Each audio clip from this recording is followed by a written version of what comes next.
Hi Mitshu. Hello Tushna. So do you know that in the month of June we celebrate Pride Month? I know this is a Pride month, but why Pride?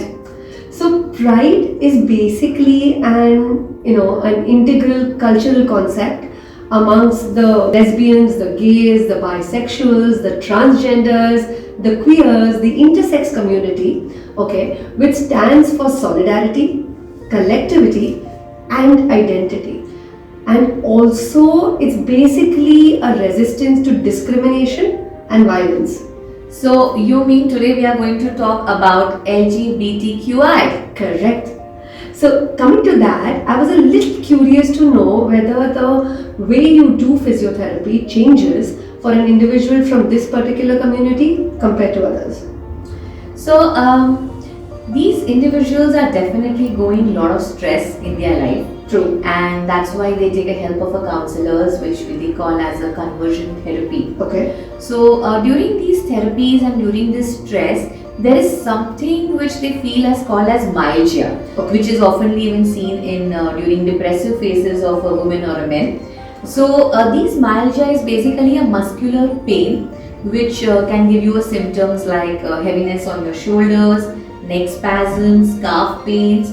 So all these physiotherapy plays a role to relieve these symptoms which are created like a myalgia because of the stress. Okay. So your physiotherapy definitely has a role in these individuals. Nice. Let me come to you, Tushna. Gynecologists definitely help these individuals, but I see often they are reluctant to True. consult a gynec. Why? So, of course, it's a myth that they do not require gynecological checkups. Of course, they do, because they also need to check on their vaginal health, breast examination, if they want to go ahead and start a family, and so on and so forth.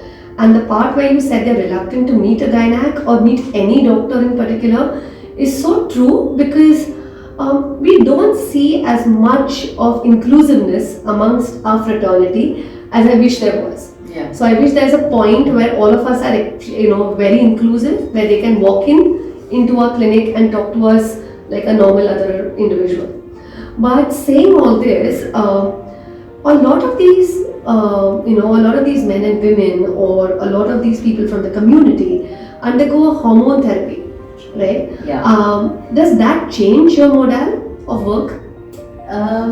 So hormone therapy is one of their part of their individuals. Okay. Hormone therapy definitely leads some effects to the bodies.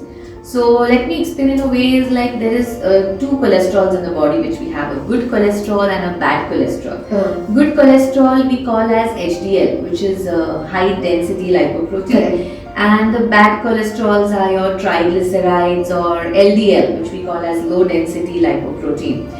So these hormonal effects definitely reduce your immune to a bit, and your the good cholesterol is reduced and your bad cholesterol like triglycerides and LDL are increased. Okay. So physiotherapy has this customized exercise programs which can help them to build up their immune system as well, and to even control on cholesterol levels as well. Okay. Second effects, what research shows is effect on the blood pressure.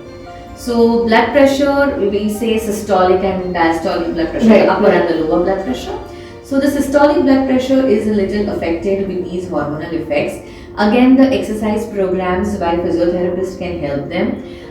There is a proven benefit shown that resistance training works better for these kind of hormonal effects, where we concentrate on resistance but we concentrate more on repetitions rather than increasing the resistance. Nice. So something like that which can make a customized exercise program for them. Okay. Lastly, there is effects on obesity, which is general to happen.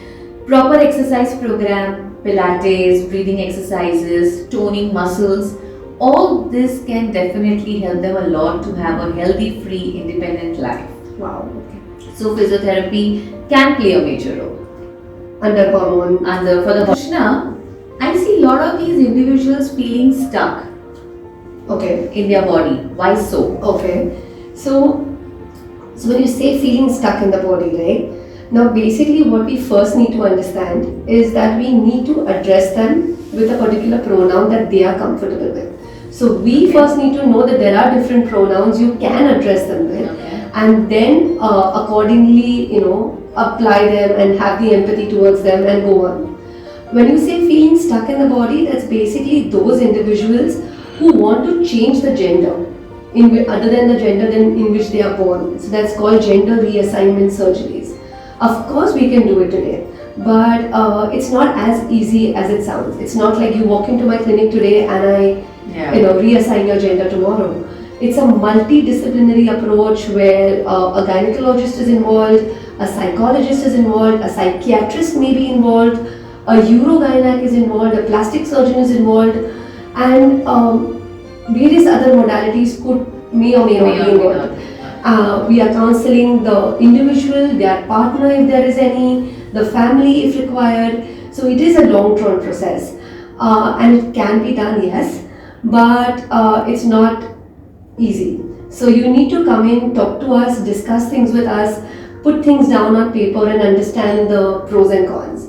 Now, saying all this, Mitshu, and after everything that we have discussed, I would like to say that basically all of us can treat the individuals from the LGBTQI community as well as we treat the other individuals and the other patients who walk into our clinic, correct? Of course. So they are not different. Correct. If they are not different, why feel so?